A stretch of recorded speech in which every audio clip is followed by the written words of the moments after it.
हा, नवीन गाडी घेतो का सेकंड हँड गाडी घेतो? सेकंड हँड गाडी घेणार आहे. का? नवीन गाडीमध्ये तर 15 लाख रुपयाची गाडी आहे, ती आपण घेणार आहे EMI वर. ती EMI आपण 5 वर्षासाठी ठेवायला, तर तिचे 5 लाख रुपये एक्स्ट्रा द्यायला लागेल. म्हणजे ती गाडी टोटल होईल 20 लाखाची. ही 5 वर्ष जेव्हा आपले संपतील त्यावेळेस त्या गाडीची किंमत 20 लाख नसून त्या गाडीची किंमत असेल 7 आणि 8 लाख रुपये. तर त्याच्यात फायदा काय? सेकंड हँड गाडी जर मी घेतली तर ती घेईल अर्ध्या किमतीमध्ये. तीच गाडी अर्ध्या किमतीमध्ये घेईल, 7 लाखाला घेईल, 2-3 वर्ष चालवेल आणि विकेल, आणि मला रिसेल व्हॅल्यू पण चांगली भेटेल. पण नवीन असते गाडी ना, सेकंड हँड मध्ये काम निघेल. सेकंड हँड मध्ये काम निघेल, बरोबर बोलते.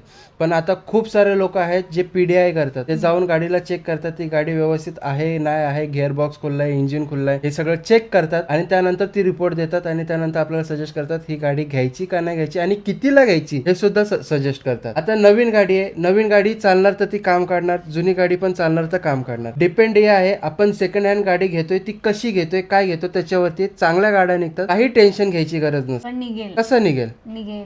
जर तुम्ही मनातच ठेवलं असेल नेगेटिव्ह तर मग त्याला आपण काही करू शकत नाही. हो.